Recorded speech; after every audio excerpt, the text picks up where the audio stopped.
with Donald Trump's betrayal of the Kurds, Brit Hume, others that usually you can count on to defend Donald Trump, and if not at least defending outright, certainly then to take an anti-Trump pose. Yesterday, that veneer was completely stripped away, and you had Eric Erickson saying it's hard to imagine how a Democrat could be much worse than this. You had, of course, Lindsey Graham being extraordinarily fierce, Brit Hume talking about the blood of the Kurds being on Donald Trump. This was a stain that was not going to go away, and that's actually what the almost the entire Republican allies, the Republican Party said.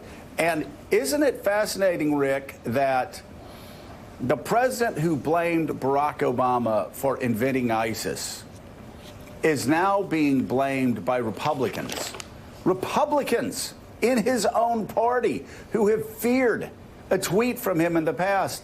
They are now blaming him for ISIS's resurgence, saying you are responsible for the resurgence of ISIS, and the blood of ISIS will be on your hands. It really is remarkable. I mean, this is the one thing the Republicans have finally found a backbone to stand up against the president on. And perhaps it is because some of these poll numbers, and the poll, the number that sticks out to me is the 48% getting what he deserves. You mentioned that the poll numbers have moved rapidly recently, and that is true. And Nixon, it took 2 years. But I would put a thread through the whole thing. When a conventional president, if they had just been through 2 years of investigation about Russian interference, which a bipartisan Senate committee has now once again confirmed, you would think a normal president would avoid any appearance of trying to get a foreign power to interfere in an election. Yet that's precisely what he did. And now he's in deep trouble on that. And it is, in my view, an impeachable offense.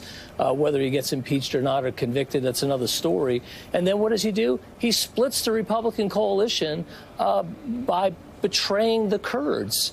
And now I can't resist but mentioning yesterday that he actually suggested that the Kurds deserve this because they didn't help us in Normandy. And I'm sure that's probably true because the Kurds didn't bring their naval fleet to help us with the invasion of Normandy. You know, it's just a remarkable thing. But look, I am glad to see the Republicans coming out strongly against the president's betrayal of the Kurds.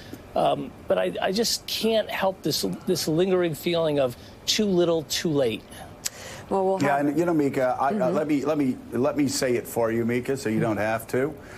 You look at what the president's been doing. You look at his actions over the past several months. You look at his tweets. You look at some really disturbing video that we're going to be showing later on, talking about when he meets grieving families. And let me just say, every single Republican knows, what every Republican on Capitol Hill knows, Donald Trump is not well. Donald Trump's not emotionally fit to be president, Republicans, and you know it. He's not mentally fit to be president of the United States right now, and you know it.